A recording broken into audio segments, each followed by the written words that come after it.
E a gente segue agora para Brasília. O senador Sérgio Moro insiste na convocação de ex-ministro do Gabinete de Segurança Institucional, Gonçalves Dias, na CPMI do 8 de janeiro. O repórter Bruno Pinheiro, mais uma vez aqui conosco. Será que ele vai conseguir essa aprovação, apesar de todas as resistências do próprio governo? Ele é considerado uma peça-chave, é isso, Bruno?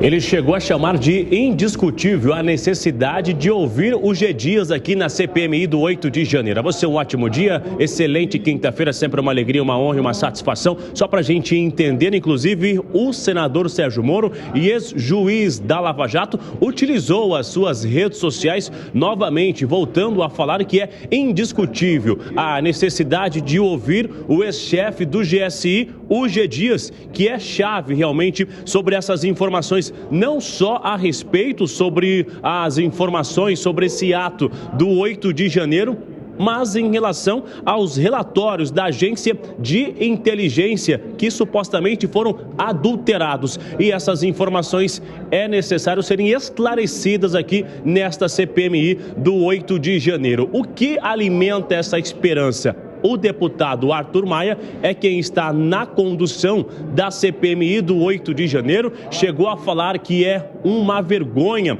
não se aprovar requerimentos da oposição e sim só requerimentos da ala do governo, e que na semana que vem ele vai reapresentar quantas vezes for necessário esses requerimentos da oposição. Então isso acaba alimentando a esperança. É uma luz de lamparina justamente sobre esses requerimentos que foram rejeitados e na semana que vem serão reapresentados. Isso vai na contramão do que a senadora Elisiane Gama, que é a relatora e que a ala do governo estava esperando. Achavam que já era assunto encerrado esses requerimentos. Então, cerca de 850 que já foram apresentados, alguns que já foram rejeitados, eles vão ser reapresentados na semana que vem. O senador Flávio Bolsonaro disse que agora sim a investigação vai iniciar de verdade, com essa resposta do deputado Arthur Maia, afirmando que é necessário ouvir ambos os lados e levar a informação exata. Então, a expectativa já são essas oitivas na semana que vem, mas, além disso, analisar novamente esses requerimentos envolvendo o atual ministro Flávio Dino e o ex-chefe do GSI, o G. Dias, viu, Tiago?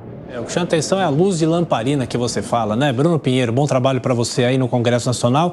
Girando os comentaristas, Diogo Schelp, para saber quem que vai ganhar essa queda de braço, né? Com certeza, é importantíssimo, obviamente, convocar o G. Dias, o general que comandou o GSI naquele dia fatídico. Obviamente, porque é preciso entender se houve realmente uma incompetência por parte de agentes do governo que deveriam fazer a segurança do Palácio do Planalto, ou, por outro lado, se houve uma conivência, realmente um interesse de que aquilo ocorresse. Lembrando que o GSI, na época, era formado, né, pelos seus agentes, na sua maioria por gente indicada pelo grupo do ex-presidente Jair Bolsonaro. Eram, em sua maioria, gente de confiança do antigo ministro do GSI.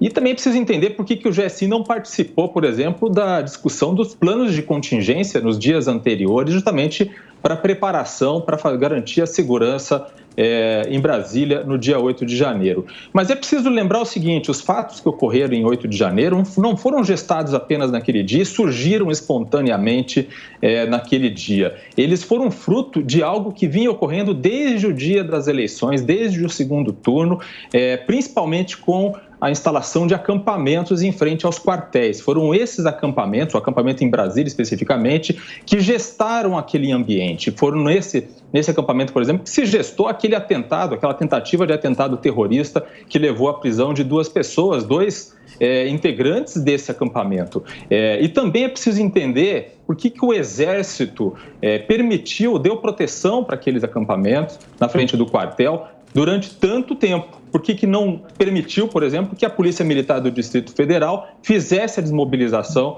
daquele acampamento, mesmo sabendo-se que ali estava sendo gestada uma tentativa, uma ideia de que, criando caos, como ocorreu no dia 12, por exemplo, de novembro, quando houve a diplomação de Lula, ou como houve, por exemplo, na tentativa de atentado, e como houve depois também.